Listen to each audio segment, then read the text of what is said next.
నమస్తే, నేను మీ మేరుగు రాజేష్. ఇక నిన్నటి రోజు అయితే సిట్ అధికారులు అయితే హరీష్ రావును విచారణ అయితే సుమారు 7 గంటల పాటు విచారించారు. మరి ఏమేం చేసారు, ఆయన ఎలాంటి సమాధానం ఇచ్చినైతే ఒకసారి చూద్దాం. మరి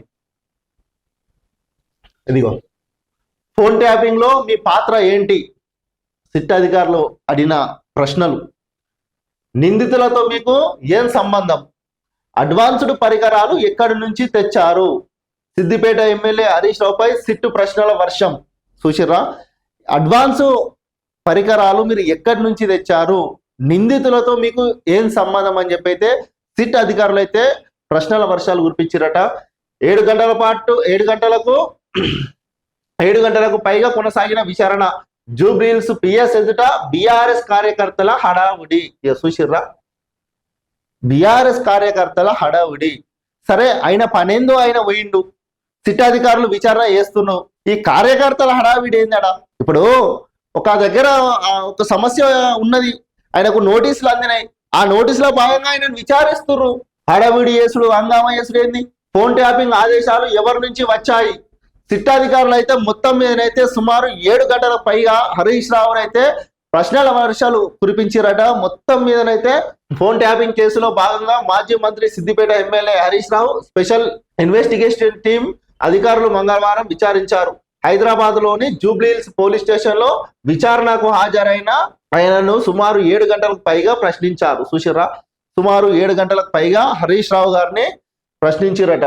తొలుత నానక్ రామగూడలోని తన ఇంటి వద్ద మీడియాతో మాట్లాడిన అనంతరం హరీష్ రావు తెలంగాణ భవన్కు చేరుకున్నారు. సిట్ అధికారులు నోటీసులో పేర్కొన్న సమయానికి జూబ్లీహిల్స్ పిఎస్ కు వచ్చారు. సిట్ బృందంతో Hyderabad CP Sajjanar, joint CP Vijay Kumar, DCP Ritiraj, Jubilee Hills ACP Venkatagiri Harish రావును విచారించినట్టు తెలిసింది. వీళ్ళు అధికారులందరూ Sajjanar, CP, joint CP Vijay Kumar గారు వీళ్ళందరూ కలిసి హరీష్ రావును అయితే విచారించినట్లయితే తెలిసింది. అంటే గతంలో చేసిన ఈ ఫోన్ ట్యాపింగ్ వ్యవహారం ఉన్నది కదా, దానిపైన 2023 తెలంగాణ అసెంబ్లీ ఎన్నికల సమయంలో ప్రతిపక్ష నేతల, వ్యాపారవేత్తల, జడ్జీల ఫోన్లను అక్రమంగా ట్యాప్ చేశారనే ఆరోపణపై సిట్ విచారణ చేపట్టినట్టు తెలిసింది. చూసిర్రా, ఏంటిది వీళ్ళకు ఏమంటారు అంటే సిట్ అధికారులు ప్రతిపక్ష నేతలు, వ్యాపారవేత్తలు, జడ్జీల ఫోన్ను అక్రమంగా ట్యాప్ చేశారు.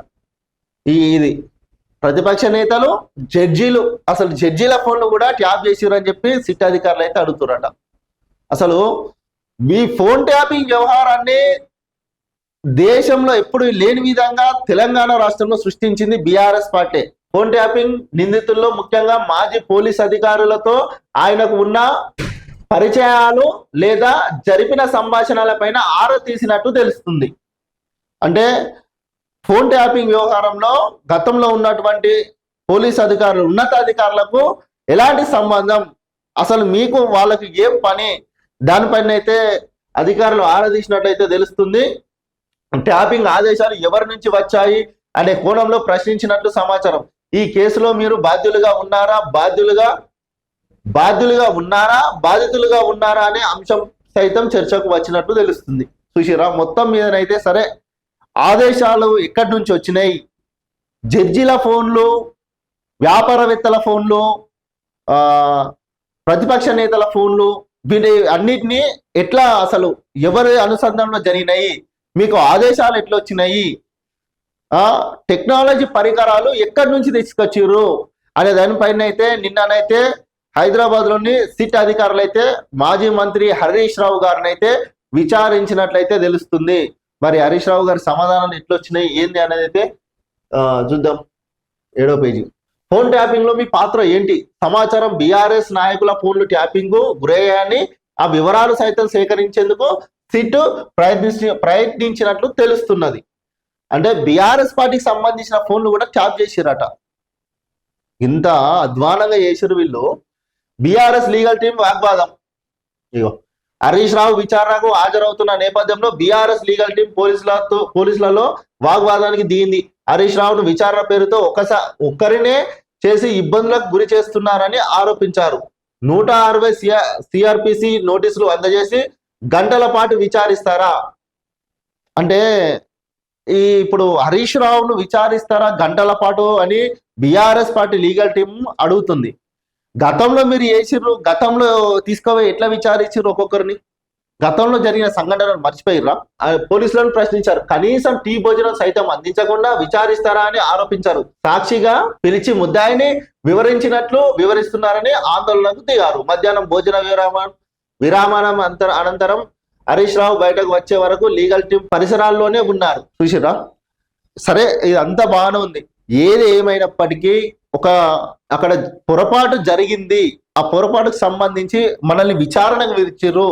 ఆ విచారణ అనంతరం అక్కడ మనం అక్కడికి పోయి వాళ్ళు పిలిచిన సమయానికి సరే గంట లేట్ అవుతుంది, 2 గంటలు ఓ టైం వస్తే ఒక రోజు కూడా బండే కూడా పడుతుంది కావచ్చు. వాళ్ళు అడిగిన ప్రశ్నలకు మనం సమాధానం చెప్పుకోవాలి. అలా అడిగిన ప్రశ్నలకు వాటన్నిటికీ సమాధానం చెప్పుకోవాలి.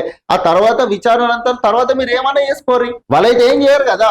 కేవలం వాళ్ళు విచారణకు రావాలి మాజీ మంత్రి హరీష్ రావు గారు అని సిట్ అధికారులు నోటీసులు ఇచ్చిర్రు.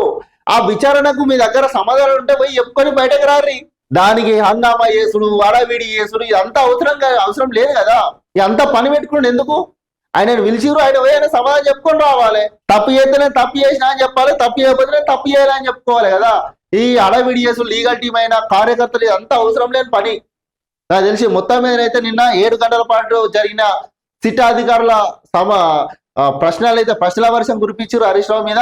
ఆయన ఏం సమాధానం చెప్పిండు నాకు తెలియదు, ఏదో పొంతలే సమాధానం చెప్పినట్టు అయితే తెలుస్తుంది. మొత్తం మీదనైతే చూద్దాం ఇక.